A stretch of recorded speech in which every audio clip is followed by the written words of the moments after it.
ನಮಸ್ಕಾರ. GTV news ಕನ್ನಡಕ್ಕೆ ಸ್ವಾಗತ. ನಾನು ನಿಮ್ಮ ವೆಂಕಟೇಶ್.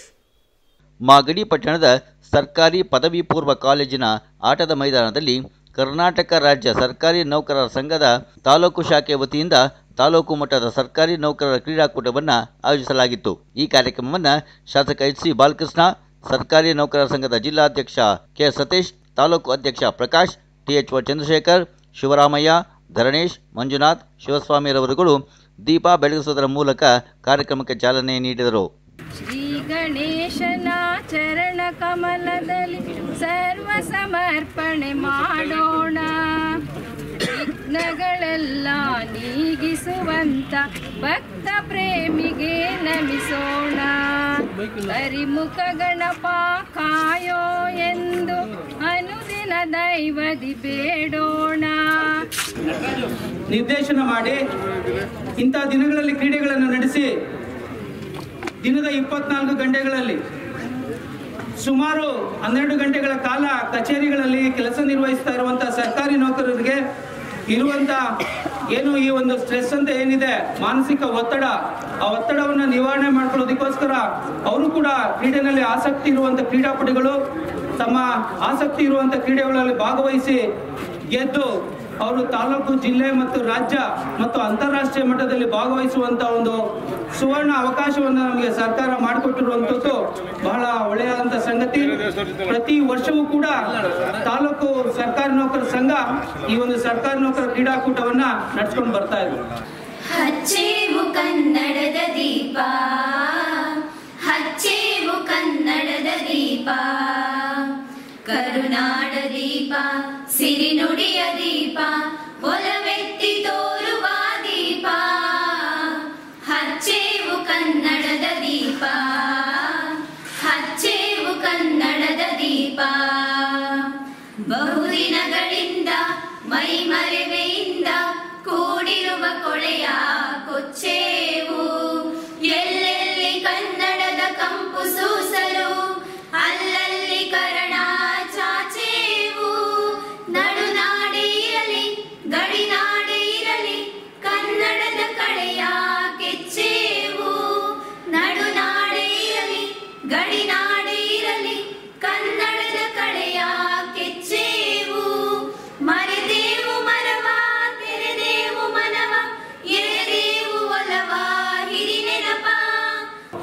ಅತಿ ತುರ್ತಾಗಿ ಈ ಒಂದು ಕಾರ್ಯಕ್ರಮವನ್ನು ಹಮ್ಮಿಕೊಂಡಿದ್ವಿ. ನಮ್ಮ ರಾಜ್ಯದ ಸಬಲೀಕರಣ ಆಯುಕ್ತರಿಂದ ಆದೇಶವನ್ನ ಬಂದು ಇದರಲ್ಲಿ ನಾವು ಕೂಡ ಜಿಲ್ಲಾ ಮಟ್ಟದಲ್ಲಿ ನಾವು ಕಾರ್ಯಕ್ರಮಕ್ಕೆ ಹೋದಾಗ ನಮ್ಮ ಜಿಲ್ಲಾಧ್ಯಕ್ಷರು ನಮ್ಗೆ ಒಂದು ವಿಶೇಷವಾಗಿ ಅದಕ್ಕೆ ಕಡಕ ಒಂದು ಸೂಚನೆ ಕೊಟ್ಟರು, ನೀವೊಂದು 2 ದಿವಸ ಮಾಡಲೇಬೇಕು ಅಂತ. ನಾನು ಹಾಗೂ ಹೇಳಿದೆ, ಸರ್ ದಯವಿಟ್ಟು ನಮಗೆ ಒಂದು 4 ದಿನ ಟೈಮ್ ಕೊಡಿ, 5 ದಿನ ಟೈಮ್ ಕೊಡಿ, ತದನಂತರ ಮಾಡ್ತೀವಿ ಅಂತ. ಆಗದೆಲ್ಲ ಮಾಡಲೇಬೇಕು ಅಂತಂದ್ರು. ಆದರೂ ಕೂಡ ನಮಗೆ ಮಾಡಬೇಕು ಅಂತ ಶಕ್ತಿ ಕೊಟ್ಟಂತ ನಮಗೆ ನಮ್ಮ ತಾಲೂಕಿನ ಜನಪ್ರಿಯ ಶಾಸಕ ಬಾರಣ್ಣವರು ಏನೇ ಇರಲಿ ನೀವು ಮಾಡಿ, ನಾನು ಇದ್ದೀನಿ ಅಂತ ನಮಗೆ ಶಕ್ತಿ ತುಂಬಿದ್ರು. ನಾವಿವತ್ತು ಈ ಕಾರ್ಯಕ್ರಮವನ್ನು ಇವತ್ತು ಮಾಡ್ತಾ ಇದ್ದೀವಿ. ಹಾಗಾಗಿ ನಾವು ಇನ್ನು ಮುಂದೆ ನಮ್ಮ ಬಾರಣದವರೆಗೂ ಯಾವುದೇ ಕಾರ್ಯಕ್ರಮ ಆಗಿರಲಿ ನಾವು ಹಿಂಜಾಗಲ್ಲ, ನೀವು ಹೊಂದಿಸಿಕೆ ಮಾಡಿದ್ರು ಮಾಡ್ತೀವಿ. ಹಾಗಂದ್ರೆ ನಮ್ಗೆ ಅಂತ ಸಂಘಟನೆ ಇದೆ, ನಮ್ಮ ಬೆಂಗಳೂರು ಬಗ್ಗೆ ನಮ್ಮ ಆತ್ಮೀಯರಿದ್ದಾರೆ, ನಮ್ಮ ಸಂಘಟನೆ ಇರೋದು ಎಲ್ಲರೂ ಕೂಡ ತುಂಬ ಹೃದಯದಿಂದ ಸಹಕಾರ ಕೊಡ್ತಾರೆ, ಯಾವುದೇ ತೊಂದರೆ ಇಲ್ಲ. ಹಾಗಾಗಿ ನಾವಿವತ್ತು ಈ ಒಂದು ಕಾರ್ಯಕ್ರಮವನ್ನು ನಾವು ಹಮ್ಮಿಕೊಂಡಿದ್ದೇವೆ. ಈ ತಾಲೂಕು ಮಟ್ಟದ ಕ್ರೀಡಾಕೂಟವನ್ನು ಇವತ್ತು ಎಲ್ಲರೂ ಗೊತ್ತಿದ್ದ ವಿಚಾರ. ಇದರಲ್ಲಿ ಆರೋಗ್ಯ ಭಾಗ್ಯ, ಈ ಒಂದು ಸದೃಢವಾದಂತ ಶರೀರವನ್ನು ಕಾಪಾಡಿಕೊಳ್ಳುವಂಥದ್ದು ನಮ್ಮೆಲ್ಲರ ಧರ್ಮ. ಪ್ರತಿ ವರ್ಷದಂತೆ ಈ ವರ್ಷನೂ ಕೂಡ ತಾಲೂಕು ಮಟ್ಟದ ಕ್ರೀಡಾಕೂಟವನ್ನು ಹಮ್ಮಿಕೊಳ್ಳಲಾಗಿದೆ. ತಾಲೂಕು ಮಟ್ಟದ ಕ್ರೀಡಾಕೂಟ ಮಾಡ್ತಾ ಇದ್ರು. ಎಲ್ಲ ನೌಕರರು ಭಾಗವಹಿಸಿ ಈ ದಿನ ಒಂದು ಸಂತೋಷವನ್ನ ಹಂಚ್ಕೊಳ್ಬೇಕು. ಏಕೆಂದ್ರೆ ವರ್ಷದ 365 ದಿನನೂ ಕೂಡ ನೀವು ಕಚೇರಿಗಳಲ್ಲಿ ಕೆಲಸ ಮಾಡಿ ನಾವು ಕಷ್ಟಪಟ್ಟಿರ್ತೀವಿ. ಸರ್ಕಾರ ಈ ನಿಟ್ಟಿನಲ್ಲಿ ತಾಲೂಕು ಮಟ್ಟ, ಜಿಲ್ಲಾ ಮಟ್ಟ, ರಾಜ್ಯ ಮಟ್ಟ, ರಾಷ್ಟ್ರ ಮಟ್ಟದ ಕ್ರೀಡಾಕೂಟಗಳನ್ನ ಹಮ್ಮಿಕೊಳ್ತಾ ಬಂದಿದೆ. ಈ ಒಂದು ತಾಲೂಕು ಮಟ್ಟದ ಕ್ರೀಡಾಕೂಟ ಮುಗಿದ ಮೇಲೆ ನಮ್ಮ ರಾಮನಗರ ಜಿಲ್ಲಾ ಮಟ್ಟದ ಕ್ರೀಡಾಕೂಟ ಇದೇ 1 ಮತ್ತು 2ನೇ ತಾರೀಕು ಇರುತ್ತೆ. ಇಲ್ಲಿ ಗೆದ್ದಂತ ಕ್ರೀಡಾಪಟುಗಳು ಅಲ್ಲಿ ಬರಬೇಕಾಗುತ್ತೆ. ನಿಮ್ಗೆಲ್ಲ ಆಲ್ ದಿ ಬೆಸ್ಟ್ ಹೇಳ್ತೀನಿ. ಎಲ್ಲರೂ ಕೂಡ ಗೆಲ್ಲಬೇಕು. ಯಾಕಂದ್ರೆ ಸಾಕಷ್ಟು ಕ್ರೀಡೆಗಳಿದೆ, ನಿಮ್ಗೆಲ್ಲರೂ ಅವಕಾಶ ಇದೆ. ನಿಮ್ಮ ವಯೋಮಾನಕ್ಕೆ ತಕ್ಕಂತೆ ನೀವು ಆಟ ಆಡಿ. ಯಾರು ಕೂಡ ಪ್ರೈಸ್ ಬರಲಿ ಬರದೇ ಇರಲಿ ಭಾಗವಹಿಸೋದು ಇಂಪಾರ್ಟೆಂಟು ಅಂತ ಹೇಳ್ತಾ ಸರ್ಕಾರಿ ನೌಕರರು ಕೂಡ ಸದೃಢವಾಗಿರ್ಬೇಕು ಅಂತಕ್ಕಂಥದ್ದು. ಸದೃಢವಾಗಿರ್ಬೇಕಾದ್ರೆ ಇವತ್ತು ಆಟ ಆಡ್ಬಿಟ್ರೆ ಸದೃಢವಾಗಿರೋದಕ್ಕಾಗೋದಿಲ್ಲ. ಪ್ರತಿನಿತ್ಯ ಅಭ್ಯಾಸ ಮಾಡಬೇಕು. ಯಾವುದೇ ಒಂದು ಕ್ರೀಡೆ ಆಗಲಿ, ಯಾವುದೇ ವಿಚಾರ ಆಗಲಿ, ಯಾರು ಪ್ರತಿನಿತ್ಯ ಅಭ್ಯಾಸ ಮಾಡ್ತಾರೆ ಅವರು ಸಾಧಕರಾಗ್ತಾರೆ. ಸುಮ್ಮನೆ ಏನೋ ಒಂದು ಐತೆ ಅಂತ 2 ದಿವಸ ಓಡ್ಬಿಡೋದು, ಆಮೇಲೆ ಮೈಕೈ ನೋವು ಬಂತು ಅಂತ 1 ವಾರ ಮಲಿಕೊಳ್ಳೋದು ಆಗಲ್ಲ. ಆರೋಗ್ಯ ಸದೃಢವಾಗಿದ್ರೆ ಮಾನಸಿಕವಾಗಿ ಕೂಡ ನಾವು ಶಕ್ತಿಯುತವಾಗಿರ್ತೀವಿ. ನಾವು ಮಾಡ್ತಕ್ಕಂಥ ಕೆಲಸ ಕಾರ್ಯಗಳಿಗೂ ಕೂಡ ನಾವು ಶಕ್ತಿ ತುಂಬತಕ್ಕಂಥ ಕೆಲಸವನ್ನು ಮಾಡ್ಬೋದು. ಅದೇ ರೀತಿ ಈಗ ಸರ್ಕಾರಿ ನೌಕರರು ಇವತ್ತು ಒಂದು ಈ ಕ್ರೀಡಾಕೂಟದಲ್ಲಿ ತಾವೇನೋ ಭಾಗವಹಿಸ್ತಾ ಇದ್ದೀರಾ, ತಮ್ಮೆಲ್ಲರಿಗೂ ಕೂಡ ಈ ಸಂದರ್ಭದಲ್ಲಿ ಶುಭಾಶಯವನ್ನು ಕೋರಿ ಯಶಸ್ವಿಯಾಗಿ ನೀವು ಭಾಗವಹಿಸಿ ಜಿಲ್ಲಾ ಮಟ್ಟದಲ್ಲಿ ವಿಜೇತರಾದವರಿಗೆ ವಿಶೇಷವಾದಂತಹ ಗೌರವವನ್ನ ನಮ್ಮ ತಾಲೂಕು ವತಿಯಿಂದ ನಾವು ಕೊಡ್ತೀವಿ. ಈಗ ಗೆದ್ದರೆ ಒಂದು ಚೆನ್ನಾಗಿ ಗೆಲ್ಲಬೇಕಲ್ಲ, ಇಲ್ಲಿ ತಾಲೂಕು ಮಾಡ್ತೀವಿ, ನಾವು ಕೊಡ್ತೀವಿ. ಈಗ ವಿಶೇಷವಾಗಿ ಅದು ಆಡಳಿತ ಪಕ್ಷ ಶಾಸಕರು ಮಾಡ್ಬಿಟ್ಟಿದ್ದೀವಿ ಅಂತ ಹೇಳ್ತಾವ್ರಲ್ಲ. ಆಮೇಲೆ ಇನ್ನೊಂದು ಏನಂತಂದ್ರೆ ತಮ್ಮೆಲ್ಲರೂ ಕೂಡ ಅಭಿನಂದನೆ ಧನ್ಯವಾದ ಏನು ಹೇಳ್ತೀನಿ. ಯಾಕೆ ಹೇಳ್ತೀನಿ ಅಂತಂದ್ರೆ, ನನ್ನ ಚುನಾವಣೆಯಲ್ಲಿ ಬ್ಯಾಲೆಟ್ ಪೇಪರ್ ಇಡಿಸಿ ಜಾಸ್ತಿ ಓಟ್ ಹಾಕಿದ್ರು ನನಗೆ. ಈ ಸಾರಿ ಕಳೆದ ಬಾರಿ ಹಾಕಿರ್ಲಿಲ್ಲ, ಈ ಸಾರಿ ಹಾಕಿದ್ರು. ಅಲ್ಲ, ಅವ್ರಿಗೆ ನನಗೆ ಇಲ್ಲಿ ನಿಂತ್ಕೊಂಡು ಮಾತಾಡಕ್ಕೆ ಶಕ್ತಿ ತುಂಬಿರ್ತಕ್ಕಂಥವ್ರಿಗೆ ನಾನು ಕೃತಜ್ಞತೆ ಸಲ್ಲಿಸ್ಬೇಕಲ್ವಾ. ಇದೊಂದು ವೇದಿಕೆ ಮುಖಾಂತರ ಅವ್ರಿಗೆಲ್ಲರೂ ಕೂಡ ನಾನು ಕೃತಜ್ಞತೆಯನ್ನ ಸಲ್ಲಿಸಿ ಗುರುಭವನ ಮಾಡಬೇಕು. ಬಾಲಣ್ಣ ಗುರುಭವನ ಹೊಡ್ಸಾಕ್ಬಿಟ್ಟ, ಬಾಲಣ್ಣ ಗುರುಭವನ ಹೊಡ್ಸಾಕ್ಬಿಟ್ಟ ಅಂತೇಳಿ. ಆ ಗುರುಭವನ ನಮ್ಮ ತಂದೆ ಕಾಲದಲ್ಲಿ ನಿರ್ಮಾಣ ಆಗಿ ಸರಿಯಾಗಿ ಕಟ್ಟಿರ್ಲಿಲ್ಲ. ಅದನ್ನು ಹೊಡೆಸ್ತೋ 2-3 ಕಡೆ ಚೇಂಜ್ ಮಾಡ್ದೋ ಆಗಲಿಲ್ಲ. ಈಗ ಇಒ ಆಫೀಸು ಅವ್ರ ಕ್ವಾರ್ಟರ್ಸ್ನಲ್ಲಿ ಈಗ 29ನೇ ತಾರೀಕು ನಮ್ಮ ಸಾವಿತ್ರಿ ಬಾಪುಲೆ ಅವರ ಆ ಒಂದು ಜಯಂತಿಯ ದಿವಸ, ಜನ್ಮದಿನಾಚರಣೆ ಜಯಂತ್ಯೋತ್ಸವದ ದಿವಸ ಆ ಒಂದು ಶಂಕುಸ್ಥಾಪನೆಯನ್ನ ನೆರವೇರಿಸ್ತಾ ಇದೀವಿ. ಸುಮಾರು 7ರಿಂದ 8 ಕೋಟಿ ವೆಚ್ಚದಲ್ಲಿ ಒಂದು ವಿಶೇಷವಾದಂತಹ ರೀತಿಯಲ್ಲಿ ಒಂದು ಗುರುಭವನವನ್ನು ಈಗಾಗಲೇ ಹಣ ಕೂಡ ಮಂಜೂರಾತಿ ಆಗಿದೆ.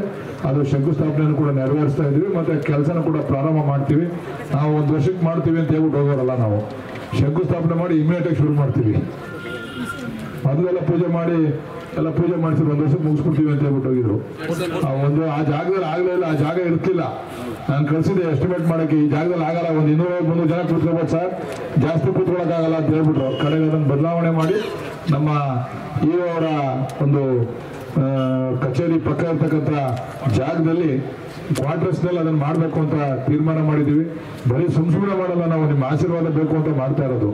ಬರ್ತಕ್ಕಂಥ ಲೋಕಸಭಾ ಚುನಾವಣೆಗೆ ನೀವು ಆಶೀರ್ವಾದ ಮಾಡಿ ಅಂತ. ಯಾಕಂದ್ರೆ ಮಾಡ್ತೀವಿ ಕೆಲಸ ಮಾಡೋರು ನೀವು ಬೆಂತಬೇಕು. ವಿದ್ಯಾವಂತರು, ನೀವೆಲ್ಲ ವಿದ್ಯಾವಂತರು ಆಲೋಚನೆ ಮಾಡ್ತಕ್ಕಂಥವ್ರು, ನಿಮ್ಮೆಲ್ಲರೂ ಕೂಡ ಆಲೋಚನೆ ಮಾಡ್ತಕ್ಕಂಥ ಶಕ್ತಿ ಇರ್ತಕ್ಕಂಥವ್ರು. ದಯಮಾಡಿ ನಿಮ್ಮ ಆಶೀರ್ವಾದ ಕೂಡ ಬಹಳ ಮುಖ್ಯ.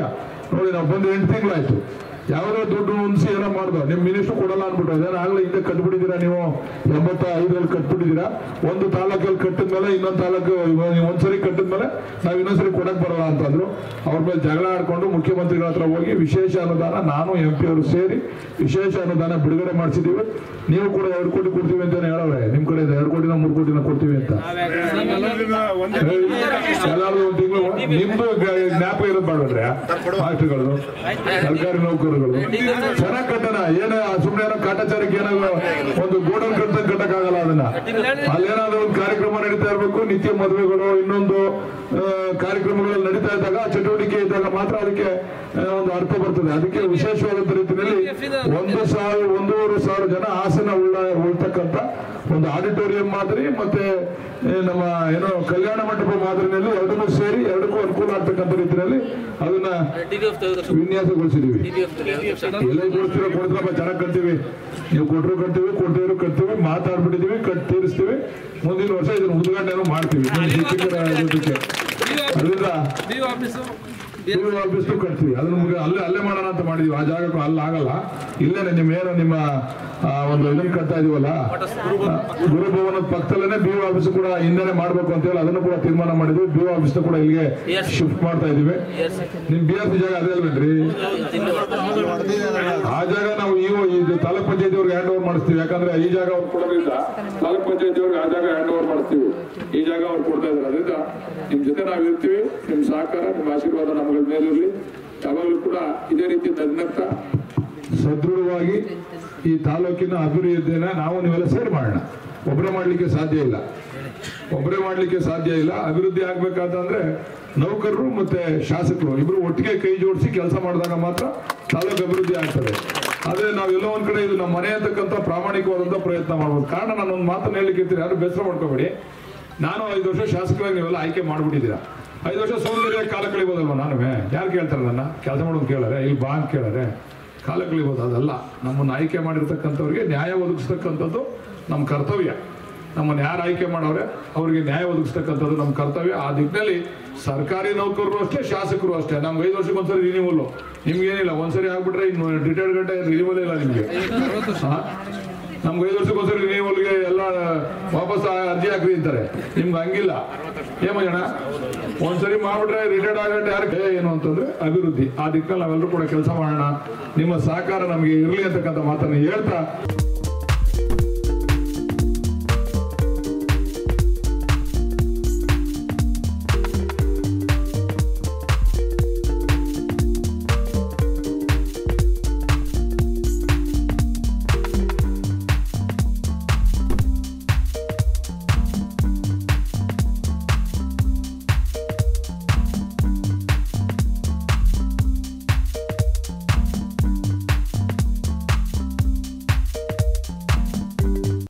ಇದು ಇವತ್ತಿನ ಮಾಗಡಿಯ ಸುದ್ದಿ ಸಮಾಚಾರ.